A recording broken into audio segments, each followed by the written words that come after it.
Hi, my name's Darren, aka KelpJungle on the iPoker network.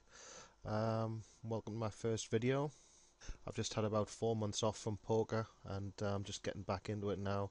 So I'm going to start to do some videos, partly because I think it's good to constantly think about your game and obviously trying to improve. And it's always good to go back and evaluate certain hands, see things that you done well, things you didn't do so well.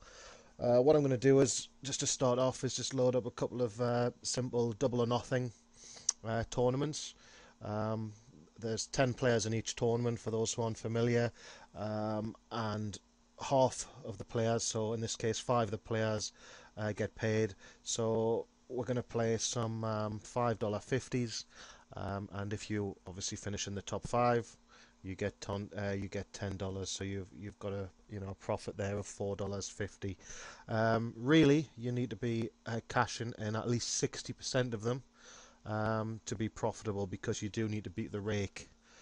It's a pretty basic strategy which I'll go through. It's very tight in the early stages. You're not really you want to see cheap flops if you've got a speculative hand, suited connectors. You want to be coming in for a raise, but really it's pretty much it's a tournament where you need to survive. You don't need to win all the chips. You just need to be in the last five. So let's see how we get on, and I'll run you through. I'm not going to use poker tracking software on this for the first couple of videos, although I will be bringing that in. Poker tracking software, when you've got a lot of hands on, or when you've got hands on players that you're playing with, you can see who's stealing. You can see who the aggressive players are, who the not so aggressive players are. And basically, it'll tell you who the better players are and who the fish are. So here we are now. That's us there, KelpJungle. As you can see, 10 players. Everyone starts with 1,500 chips. This is a turbo. Reason I play turbos, normally I'll be multi-tabling. Maybe it's about 8, 6, 7, 8 tournaments, and with the turbos, it's all about quantity. I can get through. The more tournaments I can get through, the better. Although I think you can be slightly more profitable at the non-turbos, that will be offset by the fact that you can play a lot more with the faster blind levels that you get in the turbos. I mean, already someone's pushed all in here, which is sometimes what players will do at the lower levels. They'll push all in with big hands such as aces and kings, and hope for a call off, say an ace king, an ace queen, a pocket pair. Hope that players will see it as weakness. In saying that, I've also seen players do that with small pairs and weak aces. So it's better not to get involved unless you yourself have got a big hand. And by a big hand, in the early stages of tournaments like this, you really don't want to be getting committed pre-flop with anything less than aces or kings.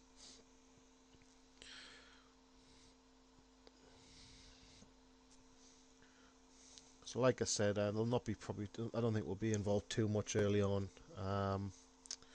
When the blinds are small, it's all about preserving your, or getting the balance between seeing cheap flops and preserving your chip stack.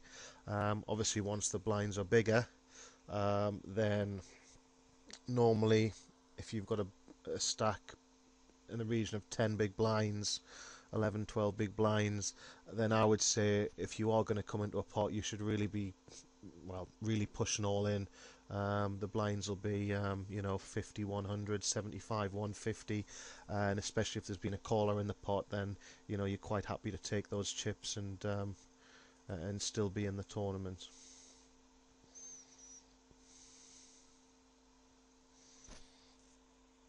Now it is 4 p.m. in the UK, so the players at this time of day I would expect to be at a higher standard than, say, if we're playing at 7, 8 p.m. tonight, when you've got the more recreational players. Also, as well, you can see the players when you do have a lot of tables loaded up. You can see the players who are multi-tabling, and they'll be playing probably a very similar strategy to ours. Probably a winning strategy, although they will be the players who I mean, sixes, we're just going to let those go here. There's not really much value in raising. If it had been on the button or the cut-off, then perhaps we would have opened for three big blinds. But yeah, the players who are multi-table and probably the better players,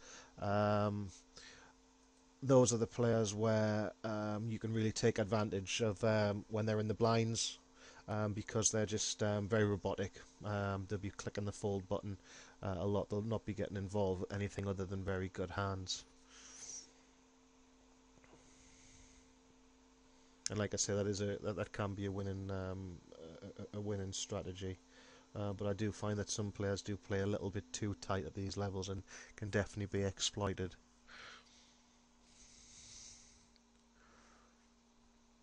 As I said, this is my first video. I've just moved on to the iPoker network from Poker Stars.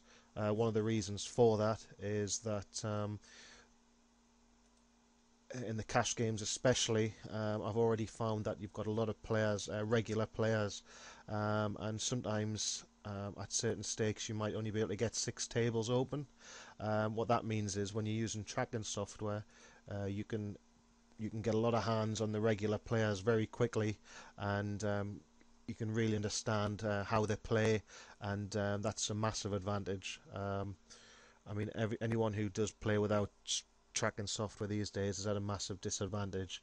And like I say, these tournaments for this video that I'm playing, this is an exception to the rule for me, because I would always have tracking software, but I'm going to discuss that in a later video in more detail. So before I do that and explain how the heads up displays and things work, now this hand here, although out of position, I would be tempted to put in a raise, and if we can get heads up with King Queen, even though we might be out of position, it's going to play pretty well against hands that have limped here. Again, fives like before will fold them. Early middle position, not really any point getting the blinds at this stage. Now this player here who's pushed all in, there's been a limper, and then he was the second limper, so it's very hard for him to have a hand here. I would never say never, but I would think it very unlikely that he's got a big hand. He's probably got a small pair, or possibly an ace-jack type hand. But again, we're not going to get involved. It's not worth it. We'll fold and move on. Be interesting. I would have really liked to see what that hand was, but again, certainly nothing where King Queen could be anything better than a flip if we're lucky.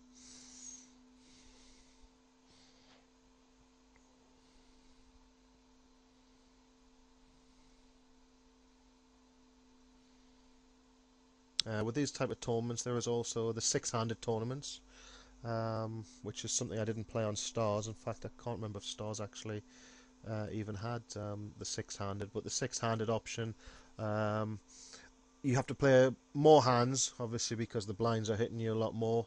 Obviously, 3 players get paid in those. I like them because I prefer the little bit more action that you get. Although because of that, they are higher variance as well.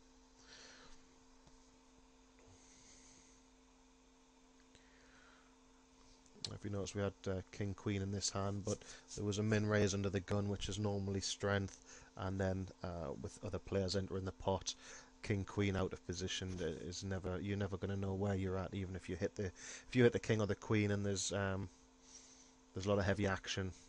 Then I would think that you're going to be up against Ace King, Ace Queen, perhaps a set, or perhaps even an overpair. So better to be safe and stay away. This hand here, 8-9, if the blinds were bigger, we'd definitely be putting a raise in with that.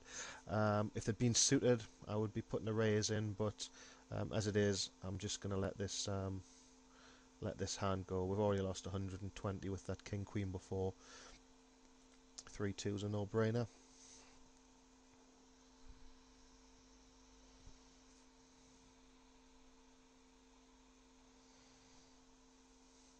I mean, if anyone who wants to check my stats on this, Like I said, I've been playing this site about just over a week, just getting used to various things, been trying out different levels, $5, $10 sit and goes, six-handed, 10-handed, just different things to see where I'm at. I think I'm about break even at the minute. I'm probably about $80 down on the sit and goes as it happens. We've had some big swings on that. The cash table, we've been up and back down again, but I'm about break even at the minute. But I've certainly found out which levels are going to be more profitable. For example, in the cash games, the 5 cent, 10 cent I've found already is going to be harder, I believe, to beat than the 10 cent, 20 cent. So even though it's a higher level, in the 5, 10, 10 cent, there's just so many rocks. I mean, there's tables where the pre-flop raising is like, it's like 4%. It's ridiculous, ridiculously tight. The 10-20, there's definitely a lot looser players in, and I've managed to to get paid off a lot more when I've actually hit good hands. Similarly with the double or nothings, um, like I said before, I think the six-handed, as you'd expect, are definitely looser. There will be higher variance, but I've also found that in the six-handed there are definitely a lot of action players who like to get involved, and it's not rare to find that in the first one or two levels, blind levels, to already have be on the bubble with four players left. One thing I haven't dabbled in yet are the standard one table sit and goes, where three places are paid. There's 10 players on the iPoker network as opposed to 9 players that you get on PokerStars. So I'll be interested to see how that's gonna work in my favour or not. But it's definitely one of my strengths. Or certainly was one of my strengths on PokerStars. So hopefully, if I carry that over to this network on the 10-handed, I'll be able to crush those tables. And by crushing them, I mean if I can show 10% return on investment, I'll be very happy with that. That would relate to about a $1 profit for every table that I load up at the $10 level. Bearing in mind that I will be multi-tabling, maybe it's 8 at a time. You can see how very quickly you can make a nice tasty profit, or even a nice tasty living at those at the smaller levels. So there'll definitely be some videos coming on the one table sit and goes. There'll definitely be more of the double or nothings, particularly the six-handed. There'll definitely be some cash table videos. I'll be showing you how to exploit the weaker players, and use a pretty basic strategy. Loosening up in position with suited connectors and small pairs. And what I'm also going to do is go back to playing multi-table tournaments. The better value multi-table tournaments where you've got freeze outs, for example, $20 freeze outs with 10,000 guaranteed. I'm expecting the fields to be a lot smaller than what they would be, for example, on stars. And again, multi-table tournaments is something I've done very well in the past on PokerStars, and it's a good way to build your bankroll. So we haven't lost anyone on any of these tables yet. I mean, you can see here that even though there's been a few dubious plays with a couple of players pushing all in, it does look as if most players are preserving the stack. So, excuse me, they do understand the basic strategy for these type of tournaments. Again, it's what I would expect for the regular players this time of the day, but it would be different on the evenings and weekends when players sit in and play one-off tournaments. They might be playing this for the first time. They might not have looked into strategy, and they'll be getting it completely wrong. This player here has got in with pocket eights, which is I mean, you're never going to be good. You might occasionally get in against ace king. I mean, he was relatively. I mean, the queens, even though it's I don't want to say it's a bad play. Personally, I don't get it in with it, queens at this stage in the game, but it can be borderline at the lower stakes. But certainly, as you're going up to the $20 sit and goes and higher,